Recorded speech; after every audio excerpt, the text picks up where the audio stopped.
जय हिंद मेरे दोस्तों, आशा करता हूँ आप सभी स्वस्थ होंगे। तो दोस्तों वैसे तो जय हिंद के महीने हमेशा ही बहुत बड़े रहे हैं, आज भी बहुत बड़े हैं और हमेशा ही बहुत बड़े रहेंगे जब तक ये दुनिया रहेगी। लेकिन कुछ खास दिन ऐसे होते हैं जब जय हिंद के महीने बहुत ही अलग हो जाते हैं। उनमें आता है गणतंत्र दिवस जो कि अब आने वाली है 26 जनवरी रिपब्लिक डे। उसमें आता है स्वतंत्रता दिवस यानी 15 अगस्त। और ऐसी कुछ दिन और ख़ास आते हैं जिसमें आता है 15 जनवरी जिसको हम कहते हैं भारतीय सेना दिवस यानी इंडियन आर्मी डे। तो आप सभी को इंडियन आर्मी डे यानी भारतीय सेना दिवस की बहुत बहुत शुभकामनाएं। Wishing you all a very happy Indian Army day. तो आज बात होगी ये दिन क्यों मनाया जाता है, क्योंकि ये दिन बहुत ही उत्साह से अब मनाया जाता है, बहुत अच्छा लगता है। तो बात होगी कि ये दिन क्यों मनाया जाता है, साथ ही बात भी होगी कि कैसे इंडियन आर्मी में वो एक अनुशासन आया, कैसे इंडियन आर्मी बन गई वर्ल्ड की बेस्ट आर्मी। तो आइए शुरू करते हैं। तो दोस्तों अगर हम बात करें तो वैसे आप सभी जानते हैं कि भारत को जो आज़ादी मिली थी वो 15 अगस्त 1947 में मिली थी, जिसके 2022 में 75 साल पूरे हुए थे और सभी ने उसका बहुत अच्छा जश्न मनाया था। लेकिन अगर मैं बात करूं आज़ाद भारत के जो पहले कमांडर चीफ बने वो बने वहां से 1.5 साल बाद, यानी अगर मैं बात करूं 1949 15 जनवरी। तो 15 जनवरी आज है, तो इसलिए दोस्तों इंडियन आर्मी डे मनाया जाता है क्योंकि तब बने आज़ाद भारत के पहले कमांडर चीफ। जो कि कौन बने आप सब नहीं जानते होंगे, बहुत सारे लोग या बहुत सब लोग जानते भी होंगे, तो आज सब मैं आपको बताना चाहता हूँ। तो वो थे दोस्तों KM करियप्पा साहब। जी हाँ, तो सबसे पहले शत उनको नमन करते हैं क्योंकि वो थे भारत के पहले कमांडर चीफ। अगर हम बात करें आज़ाद भारत के तो बहुत ही बड़ी बात है, इसलिए हमेशा उसी दिन को याद करके मनाया जाता है इंडियन आर्मी डे। अगर मैं बात करूँ, अब बात करेंगे कि कैसे उनको चुना गया और क्या जो उन्होंने इतने अच्छे अनुशासन और रूल्स बनाए वो आज भी फॉलो होते हैं और इंडियन आर्मी वर्ल्ड की बेस्ट आर्मी क्यों मानी जाती है। तो आइए शुरू करते हैं। तो दोस्तों नेहरू जी मीटिंग ले रहे थे 1949 में और बात हो रही थी कि किसको कमांडर चीफ बनाया जाए। नेहरू जी का मानना ये था कि किसी ब्रिटिश वाले को ही चुना जाए क्योंकि पिछले इतने सालों से ब्रिटिश हमारे यहाँ राज कर ही रहा था और सब लोग उनसे सहमत हो गए। लेकिन नाथू जी जो थे लेफ्टिनेंट जनरल हमारे, उन्होंने मना करा। उन्होंने क्योंकि नेहरू जी ने कहा क्यों आप मना कर रहे हो, तो उन्होंने कहा देखो ऐसा है ना, बात ऐसी है कि जो ब्रिटिश सरकार है वो इतने टाइम से हमारे यहाँ है, तो लेफ्टिनेंट जनरल अगर उन्हीं के बनेंगे तो उनको एक एक्सपीरियंस है, भारत के यहाँ कोई एक्सपीरियंस बंदा नहीं है। तो नाथू जी ने बहुत ही अच्छे और मुस्कुरा के कहा कि नेहरू जी ऐसे तो फिर प्रधानमंत्री भी आप ब्रिटिश का ही बना दीजिए क्योंकि एक्सपीरियंस तो वहाँ पे भी नहीं है। तो नेहरू जी हंस पड़े और चुप हो गए। तो नेहरू जी ने कहा तो आप बनेंगे क्योंकि आप भी लेफ्टिनेंट जनरल हैं। तो उन्होंने कहा नहीं मैं नहीं बनूंगा, लेकिन एक आदमी है जो बन सकता है, वो भी लेफ्टिनेंट जनरल ही है और आप जानते हैं कौन मैं बात कर रहा हूँ, KM करियप्पा साहब की। जी हाँ, तो तभी नेहरू जी मुस्कुरा उठे और उन्होंने कहा आपने बिल्कुल सही कहा। और उसी दिन ये तय हो गया था कि KM करियप्पा साहब बनेंगे आज़ाद भारत के पहले कमांडर चीफ और इसलिए मनाया गया बाद में इंडियन आर्मी डे। और कैसे भारत का इंडियन आर्मी डे का जो इतना अच्छा मनाया जाता है, तो कैसे इतिहास बदला इंडियन आर्मी का, उसके बारे में बात करते हैं। तो दोस्तों 4 बहुत बड़ी बातें हैं KM करियप्पा साहब के बारे में अगर मैं बात करूँ तो उन चारों को एक एक करके शुरू करते हैं। तो पहला जो उनका एक रूल था वो बहुत अच्छा ये था कि फैमिली सेकंड नेशन फर्स्ट। ये आप जानती हैं कि जब आप इंडियन आर्मी में होते हैं और बहुत सी जगहों पर ये चीज़ ज़रूरी रहती है, लेकिन उन्होंने अपनी लाइफ में अप्लाई करा। कैसे करा, क्योंकि ये बात है उनके रिटायर होने के बहुत बाद की। वो रिटायर हो चुके थे, कर्नाटका में अपने घर में थे और बहुत लगी रहे कि आप सोचिए उनके बेटे भी जो थे वो थे एयर मार्शल। जी हाँ, एयर फोर्स में यानी आप लगा सकते हैं। और उनको अपना दिया गया था काम कि आपको जो पाकिस्तान के ठिकाने हैं उनको अपना ठिकाने लगाना है और वो ये काम कर भी रहे थे। लेकिन उनका जो अपना हेलीकॉप्टर था वो जा गिरा पाकिस्तान में और उनको जो पाकिस्तान की आर्मी ने कैद कर लिया। तो आयूब खान जो पाकिस्तान के थे उनको शक हुआ, तो उनका नाम जो था वो था नंदू करियप्पा, नंदा करियप्पा यानी। तो उनको शक हुआ यार कहीं उस करियप्पा के कुछ रिलेटिव तो नहीं लगते। तो उन्होंने कॉन्टैक्ट करा भारतीय आर्मी से और KM करियप्पा साहब जी से बात करवाई। तो उन्होंने कहा हाँ जी ये तो मेरे सुपुत्री हैं। तो उन्होंने कहा तो फिर हम इनको तो छोड़ देते हैं अगर आप बोलो। तो उन्होंने कहा नहीं, ये सिर्फ मेरा बेटा नहीं है, पूरे देश का बेटा है। तो अगर आपको छोड़ना है तो आप सारे प्रिजनर्स को छोड़ो, अकेले इसको नहीं छोड़ोगे। तो आप सोचिए दोस्तों ऐसे कितने ही लोग होंगे जो ऐसा कर सकते हैं। तो फैमिली सेकंड नेशन फर्स्ट, ये इनका पहला रूल था अगर मैं बात करूँ। दूसरा रूल जो था वो था दोस्तों लीडिंग फ्रॉम द फ्रंट, जो हम हर चीज़ में कहते हैं। किसी स्पोर्ट्स में हम बात करें, किसी और इवेंट में, कि यार लीडर जो है ना उसको सबसे आगे से लीड करना चाहिए। तो ये इनका रहता था। 1949 में जंग हुई थी पाकिस्तान से, उसमें हम विजयी हुए थे, उसमें इन्होंने आगे से लीड करा और अपना इन्हीं की बदौलत भारत को जीत भी मिली थी। और ये नहीं है कि सिर्फ जीतने से पहले का ही एक इनका अपना होता कि भारतीय आर्मी का मनोबल बढ़ाया, जीतने के बाद भी सबसे पूछा कि भाई आप लोगों को अच्छा लगा, मज़ा आया, अगली बार भी ऐसी हमें जंग जीतनी है और कोई भी दिक्कत हो आप मुझे बताओ। चिट्ठी विट्ठी आती रहती है नहीं आती रहती, क्योंकि आप जानते ही हैं कि सैनिक हमारे बेचारे बहुत कम बारी घर जा पाते हैं। जो मैंने कहा कि बहुत अलग लाइफ उनकी होती है, बहुत स्ट्रिक्ट लाइफ होती है। तो ये एक बहुत उनकी बड़ी बात थी। लूहू अगर आज आप सोचें भारत का पार्ट भी नहीं होता, जब इनके सीनियर्स के खिलाफ इन्होंने जाके कहा कि नहीं, मैं अपना जो कारगिल जब तक हम नहीं पहुंच जाएंगे तो कश्मीर का रास्ता नहीं खोलूँगा, जब तक कारगिल पे हम नहीं पहुंच जाएंगे। इसी बदौलत आज लू भारत का हिस्सा अभी भी है, नहीं तो लू भारत के हाथ से चला जाता, जबकि सीनियर्स इनके साथ नहीं थे, लेकिन ये अपने सीनियर्स के खिलाफ भी चले गए। तो कहते हैं ना कि जो एकदम स्ट्रिक्ट डिसीजंस लेने पड़ते हैं, एकदम अचानक से डिसीजन लेना पड़ता है, वो ये लेते थे, वो बहुत बड़ी बात थी। अगर मैं इसके बाद तीसरी बात करूँ तो तीसरे में आती हैं बहुत सारी चीज़ें, जिसमें सबसे बड़ी बात ये है अनुशासन। अनुशासन में आती हैं बहुत सारी चीज़ें। मैं बात करूँ फेवर की, मैं बात करूँ पॉलिटिक्स की, और साथ ही साथ मैं बात करूँ पंक्चुअलिटी की। तो शुरू करते हैं इस बारे में। तो कैसे पॉलिटिक्स आज तक इंडियन आर्मी का हिस्सा नहीं बना, इसका सबसे बड़ा क्रेडिट इनको ही जाते हैं, क्योंकि उन्होंने कहा इंडियन आर्मी अलग है, पॉलिटिक्स अलग चीज़ है, और इसलिए आप देखें कभी भी उस चीज़ का वो हिस्सा नहीं बना। हाँ, भारतीय सरकार मदद करेगी, इंदिरा गांधी जी भी करती थी, अटल बिहारी वाजपेयी जी भी करते थे, नरेंद्र मोदी जी भी करते हैं, और आगे आने वाले को प्रधानमंत्री भी करेंगे, लेकिन पॉलिटिक्स का कभी पार्ट नहीं बनना। दूसरा जो था वो इनका था कि मैं बात करूं अनुशासन जो था, तो अनुशासन में कभी फेवर नहीं लेना। फेवर कैसे नहीं लेना, इनके जो बेटे थे, मैंने बताया नंदू करियप्पा यानी नंदा करियप्पा, उन्होंने खुद बताया एक बार कि यार ऐसे ऐसे मैं स्कूल जाता था आर्मी के, तो आर्मी की गाड़ी मुझे लेने आती थी, लेकिन एक दिन वो नहीं पहुँचे, तो स्कूल से किसी ने सरकारी गाड़ी में उनको लेने के लिए भेज दिया गया।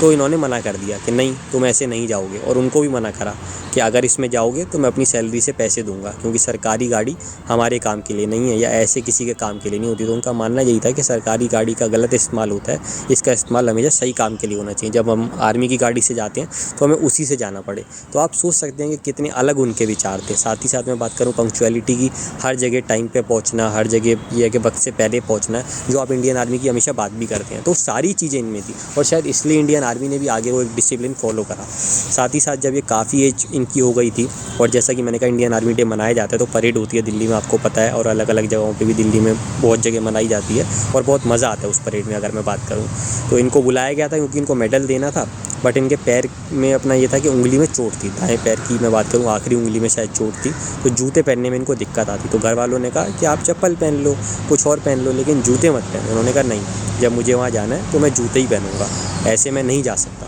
और जब वहाँ इनको मेडल दिया गया तो वहाँ इनको वहाँ के इनके साथियों ने और आर्मी वालों ने ऑफ़र करा कि आप स्टिक लेके चलो या हमारा सहारा लेके चलो। कहा नहीं, मैं वैसे ही चलूँगा जैसे एक आर्मी वाला चलता है, मैं मेडल पहन के आऊँगा तो वैसे ही आऊँगा जैसे मेडल मैंने लिया है। और वैसे ही चल के गए। बहुत तब उम्र थी, बहुत बुढ़े हो चुके थे, लेकिन वो मेडल इन्होंने वैसे ही चलते हो फुर्ती से लिया और दिखाया कि क्यों इनको पहला भारतीय सेना का मैं बात करूँ कमांडर चीफ बनाया गया। साथ ही साथ में और भी बात करूँ तो चौथी चीज़ थी हम्बलनेस। जैसे किस्सा इनका बताया जाता है कि कुछ पठानियाँ औरतें थी तो अपना वो बहुत दूर जाती थी, अपना मैं बात करूँ रेगिस्तान में जहाँ अपना पानी लेने के लिए, तो वहीं इन्होंने कुआं खुदवा दिया। जबकि बावजूद इसके कि ऐसे बहुत कभी कभी रिस्क भी रहते हैं, पहले ट्रस्ट करा, देखा कि कोई गड़बड़ तो नहीं है, कोई गड़बड़ नहीं थी, तो अपना उन पठानी औरतों को इन्होंने कहा कि नहीं, आपके लिए मैं कुआं खुदवा देता हूँ, और उनको उसके बाद कोई दिक्कत नहीं आई। तो सबकी मदद करते थे हमेशा, ये बताया जाता है उनके बारे में, और बहुत ही हम्बल नेचर उनका था। तो ये एक बहुत अच्छी बात है दोस्तों। तो मेरे हिसाब से सारी चीज़ें हो गई। अगर मैं बात करूँ, चाहे मैं बात करूँ अनुशासन की हो गई, तो अनुशासन में मैंने बात करी, पॉलिटिक्स का कभी पार्ट नहीं बनना, फेवर किसी से ना लेना, जैसा कि मैंने आपको बताया। हाँ, ड्रेस कोड, जब खाना खाते थे तो अपना इनका था कि भाई ब्लैक ड्रेस में खाना है, और अपना ये है कि अगर कोई और बाहर से भी आता था तो उसको भी कहते थे आपको ये ब्लैक ड्रेस पहननी पड़ेगी, और कैसे ना कैसे पहनवा देते थे, गुस्से से नहीं, प्यार से और अदब से। तो ये दोस्तों बहुत अच्छी बात है। तो इसलिए ही दोस्तों कहीं ना कहीं मुझे लगता है कि इंडियन आर्मी का कितना अच्छा अनुशासन रहा, और आप सबको भी समझ में आया होगा कि यार क्यों इंडियन आर्मी डे मनाया जाता है। और दोस्तों जितना भी सैल्यूट किया जाए, जितनी भी तारीफ़ की जाए इंडियन आर्मी की, कम नहीं है, क्योंकि हर आदमी को छुट्टी मिलती है। आप टीचर, डॉक्टर, इंजीनियर, आप बिजनेसमैन, हर किसी की बात करें, हर कोई लाइफ को फिर भी थोड़ा बहुत एंजॉय कर लेता है। लेकिन इनका क्या होता है, अभी आपने जैसे हमारे प्रधानमंत्री मोदी जी को देखा, जाते हैं आर्मी वालों के साथ तो बहुत अच्छा लगता है, मनाते हैं दिवाली वगैरह, क्योंकि इनके लिए उतना सब आसान नहीं होता। कहाँ कहाँ ये जाते हैं, सियाचिन और इतनी इतनी जगह जहाँ मतलब आदमी सोचता है यार बस क्या मैं सुसाइड कर लूँ, ऐसी बात आ जाती है। और जब जंग वगैरह होती है, हमारे लिए तो जंग नहीं है, क्योंकि हम तो बस ठीक है भाई घर से प्रेयर कर सकते हैं और कुछ अपना विश ही कर सकते हैं, मतलब यही सब कर सकते हैं। लेकिन इनके लिए आप सोचिए, चाहे आप 1971 की वॉर देखें, आप 1999 में देखें, जब आपको पता है कि कारगिल युद्ध हुआ था 1971, आप समझ गए होंगे, जो बॉर्डर फिल्म आपने देखी, सनी पाजी ने जो कुलजीत सिंह मेजर का रोल प्ले करा। तो दोस्तों देखी होगी आपने इन सब की लाइफ कैसी रहती है। और मूवीज़ आप देख लीजिए, चाहे बॉर्डर थी 1971 की जो वॉर थी, LOC कारगिल आपको पता है 1999 में जो अपना हुआ था। मैं बात करूँ 2008 में मेजर संदीप उन्नी कृष्ण कृष्णन जी ने जो अपना बलिदान दे दिया था, जब आपको पता है 26/11 हुआ था, उरी द सर्जिकल स्ट्राइक, जब हमारे 17 जवान शहीद हो गए थे, तो अटैक्स इन पे अचानक कैसे हो जाते हैं और उसका बदला लिया गया, तो उसमें भी इन सभी का ही रोल था। और 2019 में भी अटैक हुआ था, उन्हीं पर ही हुआ था पहले, जब 45 जवान हमारे शहीद हो गए थे। वो बात हो रहा है कि जो बदला लिया था वो अपना हमारी इंडियन एयरफोर्स ने लिया था, क्योंकि सब इंडियंस इस मामले में साथ में रहती हैं, ये अच्छी बात रहती है। और ना जाने कितने, मैं बात करूँ, लोगों के सर सहरा चढ़ता है, चाहे मैंने कहा मेजर कुलजीत सिंह जी को आप याद करते हैं, इनका रोल मैंने कहा सनी पाजी ने प्ले करा था। साथ ही साथ मैं बात करूँ तो 1999 में आप कैप्टन विक्रम बत्रा जी को सबसे पहले याद करते हैं, या मैंने कुलजीत सिंह जी की भी बात करी तो उनको भी सैल्यूट कर दूँ। या 2008 की मैं बात करूँ तो सबसे पहले हम बात करते हैं मेजर संदीप उन्नी कृष्णन जी की। मेजर मूवी भी आई थी, बहुत अच्छी थी, मैंने देखी भी थी। और साथ ही साथ उरी में तो सारी उन जवानों को सैल्यूट करना चाहिए जिन्होंने अपना इतना अच्छा बदला लेके आए थे। साथ ही साथ हमारी इंडियन इंटेलिजेंस का भी हाथ था, जैसा कि आप सब जानते हैं। और जो शहीद हुए, ना जाने कितने आज तक जवान टोटल शहीद हो गए होंगे, तो उन सभी को श्रद्धांजलि एक बार। और आप सब भी श्रद्धांजलि पता है मुझे देते ही हैं अपना दिल से, तो बहुत अच्छा लगता है।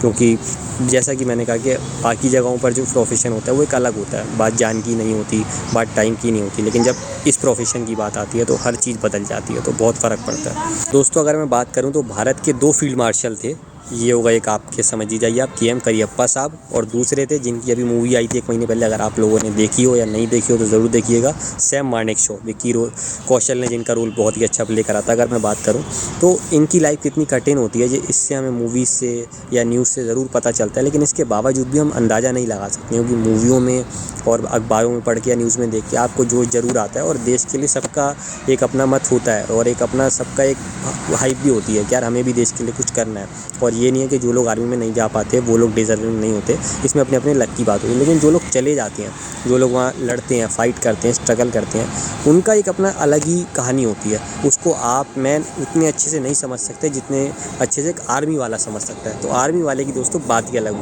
होती है। तो सबको wishing you A very happy Indian Army day, और अच्छे से आप लोग भी मनाया कीजिए इसको, और अच्छा लगता है, बहुत अच्छा, क्योंकि बाकी दिन तो हम मनाते ही हैं, लेकिन जो ऐसे दिन होते हैं इनमें अलग बात होती है।